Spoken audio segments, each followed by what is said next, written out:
নমস্কার বন্ধুরা, রান্নার রেসিপির নতুন পর্বে সবাইকে স্বাগত। আজকে আমি অনেক রকম সবজি দিয়ে পাস্তার একটা রেসিপি আপনাদের সঙ্গে শেয়ার করব। যেরকম আমরা নর্মালি পাস্তা তৈরি করি তার থেকে একটু ভিন্ন রকমভাবে খুব টেস্টি করে এই পাস্তার রেসিপিটা আজকে আমি তৈরি করব।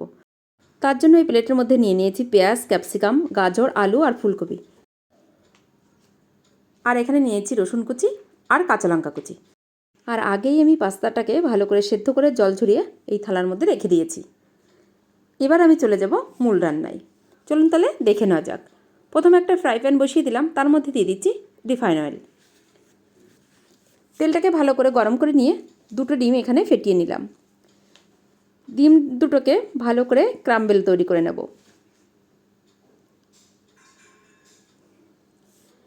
আমার এখানে এগ ক্রাম্বেল তৈরি হয়ে গেছে।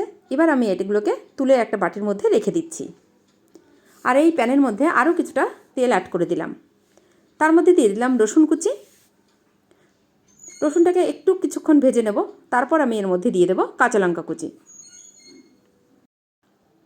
রসুন আর কাঁচা লঙ্কা কুচিটাকে কিছুক্ষণ ভেজে নিয়ে এর মধ্যে যে সবজিগুলো আগেই কেটে ধুয়ে পরিষ্কার করে জল ঝরিয়ে রেখে দিয়েছিলাম সেই সমস্ত সবজিগুলো একসঙ্গে দিয়ে দিচ্ছি।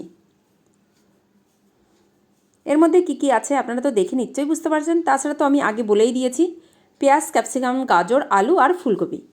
এখানে আপনারা চাইলে আরও কিছু ভেজিটেবল অ্যাড করে দিতে পারেন। এবার আমি সবজিটাকে কিছুক্ষণ ভেজে নেব। যেহেতু সবজিগুলো একটু মোটা করেই কেটে নিয়েছি আর সবজিগুলো কাঁচা, তাই একটু ভাজা হতে সময় লাগবে।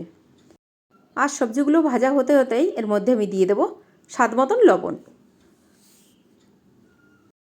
পাস্তাটা সেদ্ধ করার সময় তেল লবণ দিয়ে আমি পাস্তাটাকে সেদ্ধ করেছিলাম, তাই ভেজিটেবলের মধ্যে লবণ ব্যবহার করার সময় এই জিনিসটা খেয়াল রাখতে হবে।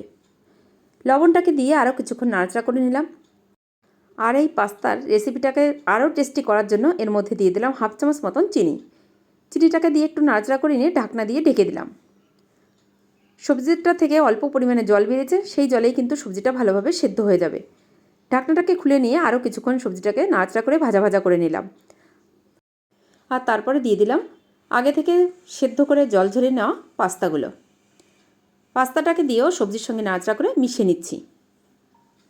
আমি এখানে তেলের পরিমাণ কমই ব্যবহার করেছি, যেহেতু আমি এর মধ্যে একটা জিনিস অ্যাড করব, তার জন্য কিন্তু তেলটাকে একটু কম দিয়েই পাস্তাটাকে রান্না করে নিচ্ছি। এবার এর মধ্যে আমি ব্যবহার করব সবথেকে প্রধান উপকরণ। সেটা হচ্ছে আগে থেকে চিকেনটাকে রান্না করে রেখেছিলাম, সেই চিকেনটাকে হাড় ছাড়িয়ে মানে বোনলেস চিকেনটাকে এই পাস্তার মধ্যে দিয়ে দিচ্ছি। আর যেহেতু এই চিকেনটাকে আমি তেল মশলা দিয়েই রান্না করেছিলাম, তাই এখানে তেলের পরিমাণ কম দিয়েই পাস্তাটাকে প্রথমে রান্না করা শুরু করেছি। এবার বোনলেস চিকেনটাকে দিয়েও ভালো করে পাস্তার সঙ্গে নেড়ে মিশিয়ে নিচ্ছি। আর এই চিকেনটাকে দেওয়ার কারণে পাস্তার টেস্টটা কিন্তু অনেক গুণ বেড়ে যায়। একবার হলেও আপনারা এইভাবে পাস্তা রান্না করে দেখবেন, আশা করি আপনাদের সকলের খুব ভালো লাগবে।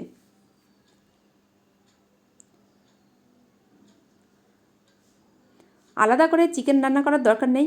যদি ঘরে চিকেন রান্না করা থাকে সেইখান থেকে 3-4 পিস চিকেন হাড় ছাড়িয়ে এরকমভাবে পাস্তা রান্না করতে পারেন।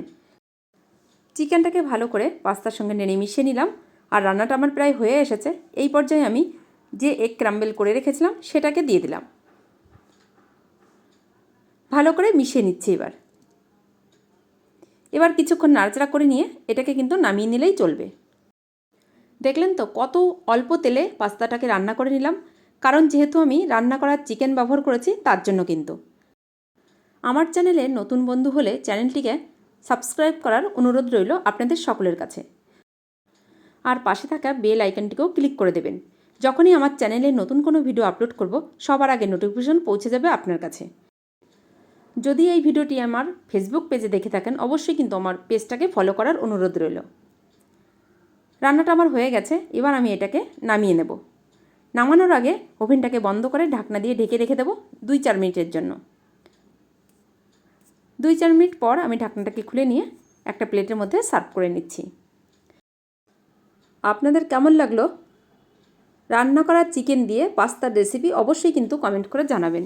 যদি ভালো লাগে ভিডিওটা একটা লাইক করবেন আর আমার চ্যানেলটিকে সাবস্ক্রাইব করে নেবেন।